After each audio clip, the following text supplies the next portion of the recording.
ദുബായിൽ പുതിയ പൈതൃക ടൂറിസ്റ്റ് പാതകൾ തുറന്നു. 7 പരമ്പരാഗത വിപണികളെയും 500-ലധികം കടകളെയും ബന്ധിപ്പിക്കുന്നതാണ് ഈ പുതിയ പാതകൾ. ദുബായിയുടെ സാംസ്കാരിക കേന്ദ്രങ്ങളിലൊന്നായ ദൈറയിൽ 3 പൈതൃക പാതകൾ തുറന്നു. എമിറേറ്റ്സിൻ്റെ സമ്പന്നമായ വ്യാപാര ഭൂതകാലവുമായി സന്ദർശകരെ ബന്ധിപ്പിക്കുന്നതിനാണ് പാതകൾ രൂപകൽപ്പന ചെയ്തത്. ദുബായ് ക്രീക്കിൻ്റെ കിഴക്കുവശത്തായി സ്ഥിതി ചെയ്യുന്ന ദൈറ പതിറ്റാണ്ടുകളായി നഗരത്തിൻ്റെ പ്രധാന വാണിജ്യ കേന്ദ്രമായിരുന്നു. ഇവിടുത്തെ ഇടുങ്ങിയ പാതകളും തിരക്കേറിയ മാർക്കറ്റുകളും ഇപ്പോഴും സന്ദർശകരെ ആകർഷിക്കുന്നവയാണ്. ഇന്ന് ആ പൈതൃകം പുതിയ പാതകളിലൂടെ പുനർനിർമ്മിക്കപ്പെട്ടിരിക്കുന്നു.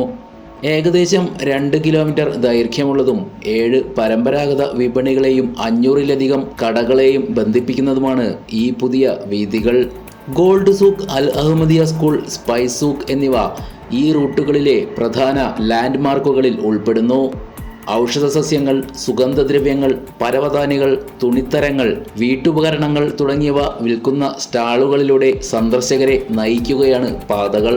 ആധികാരികത നിലനിർത്തുന്നതിനായി പാതകളുടെ നിർമ്മാണത്തിൽ പരമ്പരാഗത വസ്തുക്കൾ ഉപയോഗിച്ചിട്ടുണ്ട്.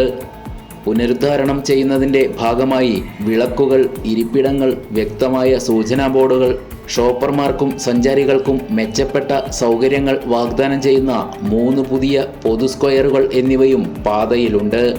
ദുബായ് 2040 അർബൻ മാസ്റ്റർ പ്ലാനിൻ്റെ ചട്ടക്കൂടിനുള്ളിൽ വികസിപ്പിച്ചെടുത്ത ഈ പദ്ധതി സന്ദർശക അനുഭവം സമ്പന്നമാക്കുന്നതിനൊപ്പം എമിറേറ്റ്സിൻ്റെ വാസ്തുവിദ്യ ഐഡന്റിറ്റി സംരക്ഷിക്കുന്നതിനുള്ള വിശാലമായ ശ്രമങ്ങളുടെ ഭാഗം കൂടിയാണ്. News desk നിപുണൻ.